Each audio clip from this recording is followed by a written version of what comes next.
Dia de los Muertos, the Day of the Dead, is considered the most representative tradition of Mexican culture. The celebration takes place on 2 days. November 1st is dedicated to the soul of the children, and November 2nd is dedicated to the adults. Although marked throughout Latin America, Dia de los Muertos is most strongly associated with Mexico, where the tradition originated. Dia de los Muertos honors the dead with festivals and lively celebrations, a Latin American custom that combines indigenous Aztec ritual infused with Catholic customs brought to the region by Spanish conquistadores. Dia de los Muertos is celebrated on All Saints' Day, All Souls' Days, minor holidays in the Catholic calendar. Death, as encounter with the unknown, has had different manifestations in different cultures, whether through literature or music or through customs and sacred rites. The fear and taboo surrounding death in today's Western civilization is understandable and even logical. But Mexican society has been able to give it a very particular, comprehensive, solemn, and festive point of view, which allows Mexicans to accept it from another way. When the taboo is overcome and death becomes part of life, fear is overcome and you are ready to face it. Mexicans do not fear or reject death, but accept it as part of the natural process, a journey to an uncertain, beautiful destination. The vision can only be explained through the history of Mexico and its old beliefs that prevail until today. The pre-Spanish indigenous people who lived in the territory of Aztec, what we now call Mexico, had a concept of death quite different from that which would later come with the conquest. These people believed that dying was the beginning of a journey to the underworld, also called Mictlan. There are several theories about Mictlan as a city of the dead, but all agree that this kingdom was separated by different levels and that each traveler, depending on that life he had taken, should be addressed to one of them. In this sense, it is clear that the parallelism that we can draw from this city with heaven. Funeral rituals were sacred to those cultures. When a loved one died, the body was buried with different objects. Among them were different belongings of the deceased, and those elements that the relatives believed that the traveler could need in his journey to the underworld. After the arrival of the Spanish, the expansion of Christians began, and with it a break of cultures and tradition of the inhabitants of Aztlan. The concept of hell and heaven was introduced for the first time in that society as punishment or reward. There were times where the syncretism reigned, and they went assimilating some beliefs along with others. In the colonial era, although many of the traditions of the ancient peoples were lost, Christian evangelizations were encountered strong resistance on part of the indigenous natives. To take away their traditions was to take away their identity. That was something the natives were not willing to negotiate. Symbolic elements of Dia de los Muertos. Death is a central character on this day, which are represented through multiple elements and rites. Among the main rites, we have the creation of skulls, which are epitaphs for people who are still alive. In this way, he jokes with death. The so-called pan de muerto, dead bread, cannot be missing either. This is a traditional dish that consists of sweet bread, to which some stripes of dough are added as bones of decoration. Yellow flowers are also a tradition on this day. It is believed that they are the guide to the soul to reach the relatives. The altar of the dead is a maximum expression of the celebration. The altar is a symbolic construction to pay homage to the dead. The altar in the home where candles, flowers, and food are put up as an offering for the deceased. Vase of water. It is a symbol of purity. It also serves a spirit to refresh after his journey through the other world. Candles, veladoras. It is a light that guides the deceased in their journey to the material world. Mirror. It represents the only way in which the deceased can see the spiritual form when he arrives to take his offerings at the altar. Bread of the dead, pan de muerto, represents the body that the person lost when embarking on his journey through the other world.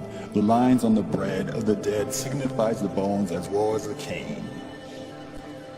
Clothing, garments of the deceased are placed so that the spirit remembers his physical form. Pumpkins represent the skull of head that the spirit left on the ground when dying. sugar cane, caña, represents the skeleton that the spirit lost when dying. Generally, they are crossed like a religious sign. Toys or photographs. If the deceased is a child, toys are placed on the altar for the spirit to play. If it is an adult, photographs when they were living are placed on the altar or some personal object.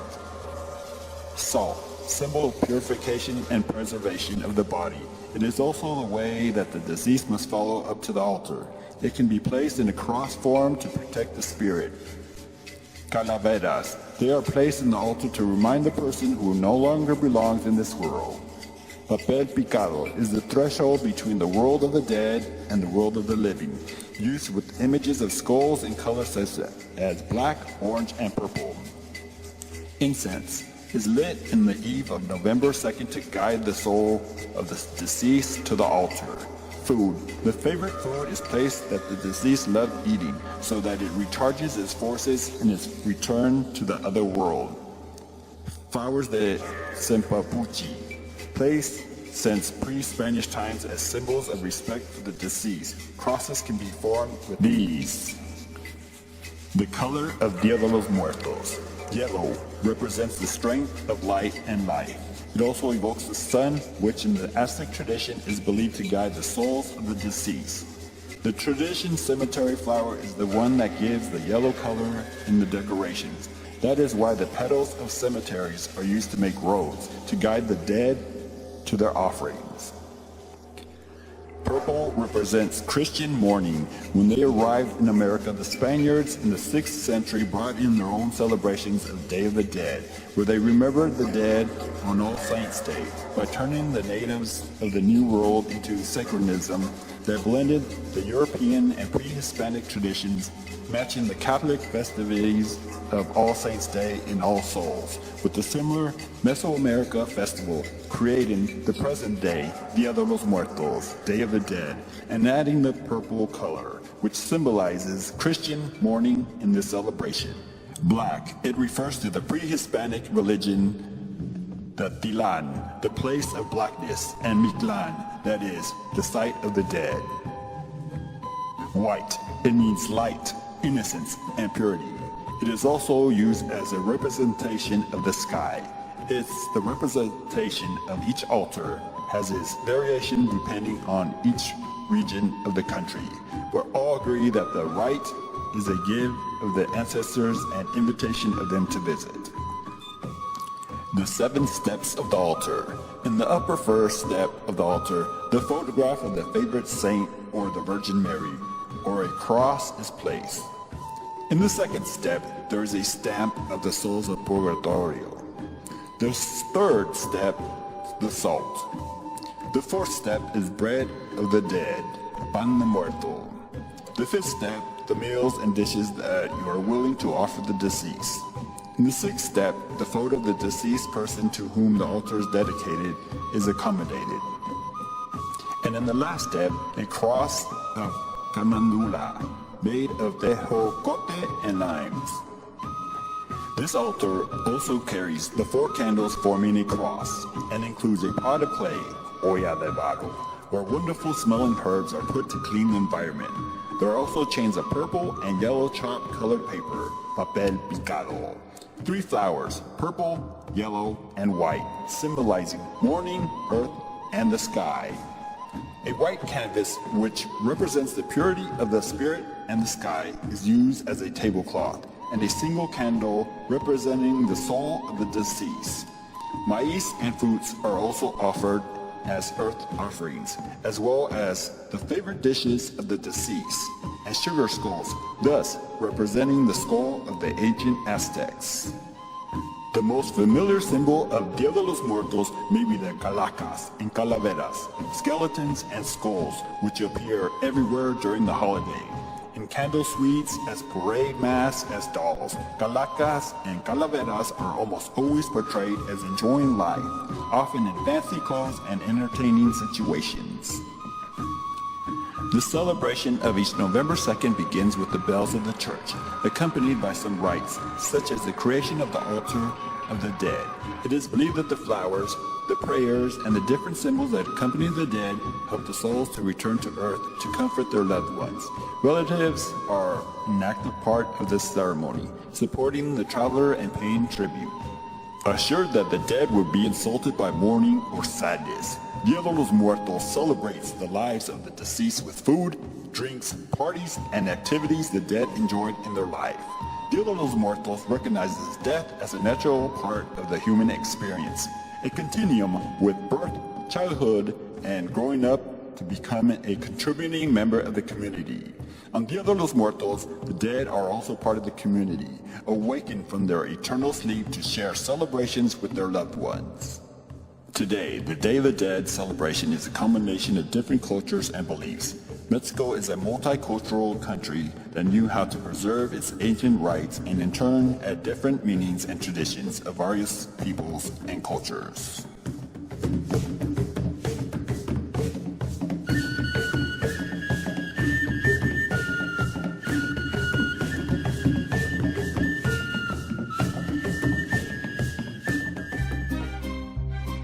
La Calavera Garbancera, La Catrina. The most famous symbol of Dia de los Muertos may be the calacas and calaveras, skeletons and skulls, which appear everywhere during the holiday in candied sweets, sugar skulls, parade masks, and dolls. Calacas and calaveras are almost always portrayed as enjoying life, often in fancy clothes and entertaining situations. The most famous, La Catrina, was created by Jose Guadalupe Posada, born February 2nd in 1852 in the section of San Marcos in the city of Aguascalientes, Zacatecas. In 1857, that part of Zacatecas was admitted as the state of Aguascalientes, Mexico.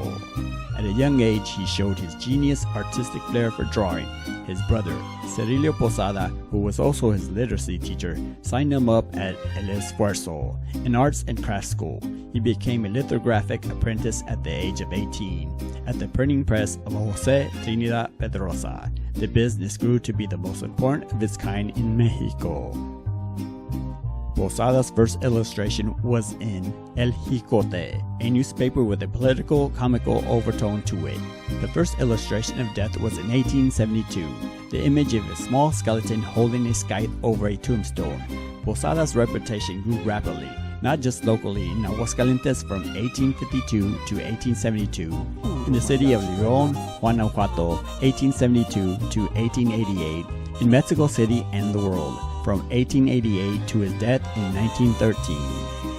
In 1890, Posada joined the workshop of editor Antonio Venegas Arroyo, whom he worked until his death. They produced a wide range of publications and themes that were so diverse that he was celebrated as a graphic chronicler and illustrator of his time. It was during this period of his life that Posada fully developed what was to become the popular Mexican graphic art that we know today. Posada's artwork contains over 16,000 illustrations, lithographs, stamps, and artwork. The artistic genius of the stamp informed and entertained people through the funny pictures that illustrated corridos and popular songs to stories, to passionate crimes and gallant ladies and flyers that relate misery, love, greed, power, and death. Posada's last engraving was the world-renowned Calavera Garbancera. It was created in 1912 and published 10 months after his death, on January 20th, 1913.